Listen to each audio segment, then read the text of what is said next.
there are a few things that you totally need to know before you go on semester at sea that are going to take a little bit of getting used to, because ship life is way different than land life when it comes down to it, and there are a few things you should totally know you're going to have to acclimate to once you get on the ship.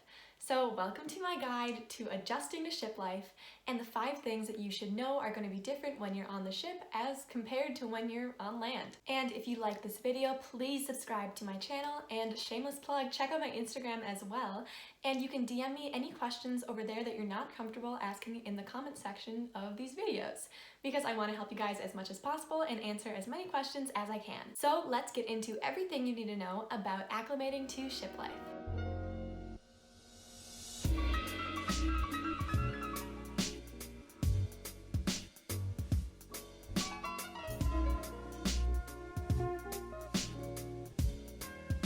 The first and most obvious thing that you're going to have to get used to about ship life is being on the water all the time.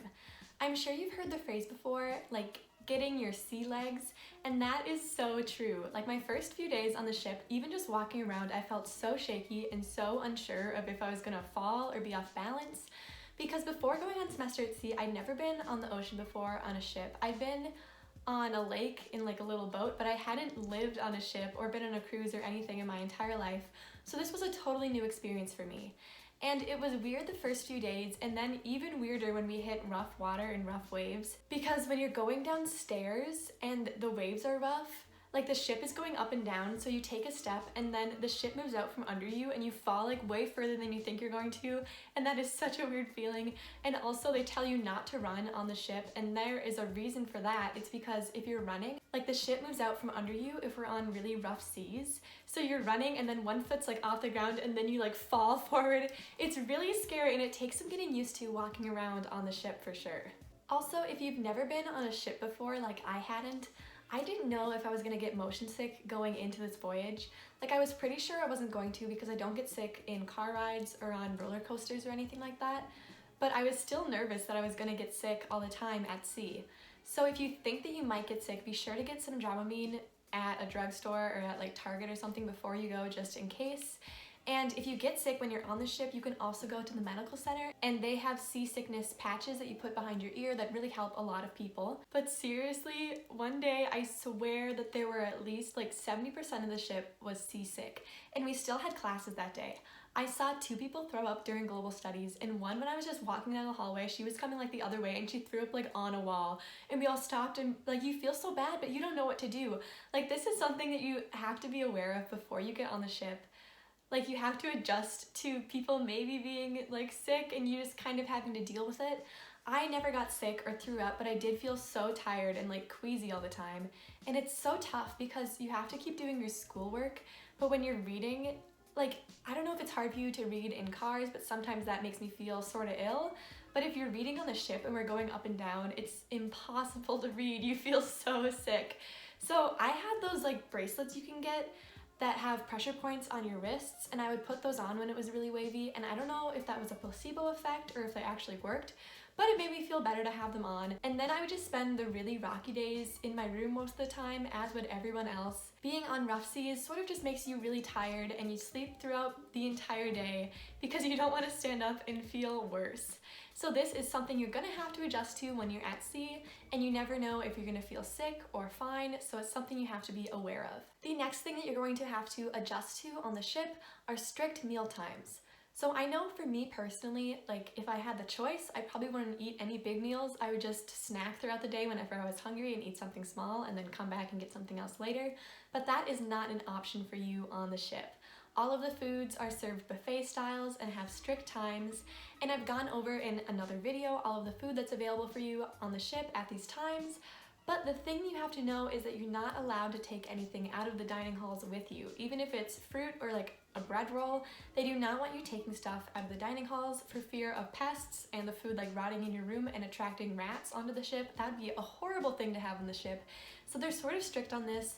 People still try to sneak things out, but if they catch you with food in your cabin that's not sealed, they're not gonna be happy and you're gonna have consequences. So the times that are allotted for you to get food are from 6:30 a.m. to 8:30 a.m. for breakfast, which is pretty early, and then 11:30 a.m. to 1:30 p.m. for lunch, 5:30 p.m. to 7:30 p.m. for dinner, and then at 10 p.m. there is snack time in the Lido restaurant, where it's just desserts and leftover sandwiches from lunch or something like that, and juices and water.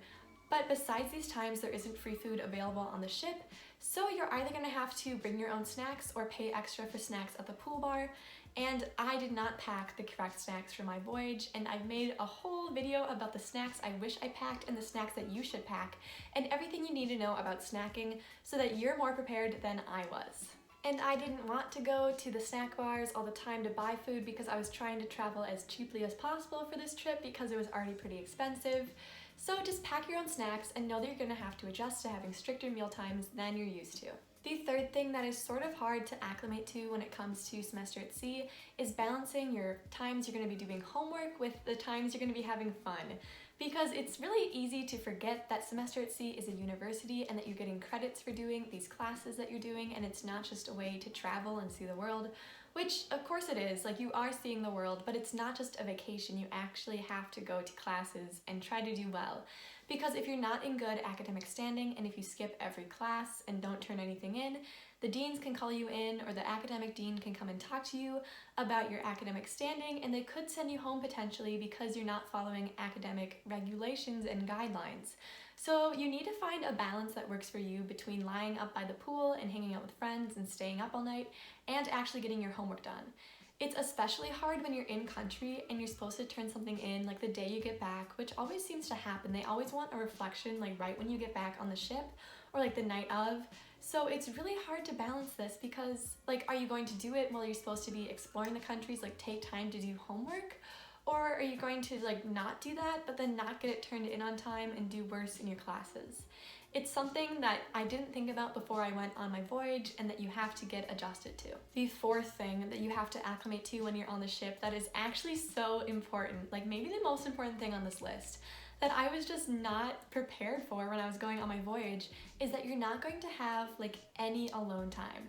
If you want to be alone, it's really hard to find a place to do that. Even in your own cabin, your roommate might be there, or they might have friends over, so lots of people in your cabin. And elsewhere in the ship, you're always gonna see people, so it's really hard to find time to be alone, to relax, and to like journal, or just have quiet time to read. I liked going on the back decks, like the back of deck 6, 7, or 8, and just sitting there and staring at the water and putting in my headphones so no one would bother me, just so I could have some alone time. And this was honestly really tough for me because while I do like being with people and laughing and having a good time, I also need time for myself so I don't go crazy. So sometimes I would just tell my friends that I was going to sleep. It'd be like 9:30 and I'd be like, guys, I'm really tired. I'm gonna go to bed. And I would like do this like a lot, so they thought it was normal that I was just gonna go to sleep, but I would literally just go to my room and like lie in my bed and read a book and finally have some quiet time to myself. Because my room was sort of where people met up. Like if they didn't know where to go, they'd go to my room and be like, hello, like let's hang out. And I just sometimes would say, I'm sleeping, I can't, I need some time alone. So that is always an option for you as well. And then the fifth thing that you're going to have to acclimate to about semester at sea is that there are going to be a lot of stressful situations that you're going to have to work through and find a way to relax about afterwards, if that makes sense. Like you'll be in country, something will go horribly wrong, you'll miss your bus, you'll think that you're not gonna make it back to the ship in time, you're gonna be so stressed and your friends are gonna be so stressed and you might not know what to do. But it's gonna work out, I promise you that. You just have to take a deep breath and then like breathe back out and think like, what are my options? What can I do to make this better? And this is going to happen a lot, so I recommend like finding a way to relax and tell yourself that everything is gonna be okay. Because if you don't have a way to de-stress afterwards, like just closing your eyes and lying down once you get out of a stressful situation, or listening to music or journaling, you might go crazy by the end of this voyage if all of that stress just keeps building up and you can't let anything go. So forgive yourself for your mistakes and be easy on yourself if things don't go exactly as planned. So those are the 5 things you're going to have to get used to on the ship on your voyage for semester at sea, and the things that are just not going to be the same as they are on land for your regular life. So I hope this video was helpful for you. I hope that you learned something, and if you did, please like and subscribe and leave a comment down below of any other videos you'd like to see me make or remaining questions that you have for me. So thank you guys for watching, and I will see you guys in my next video.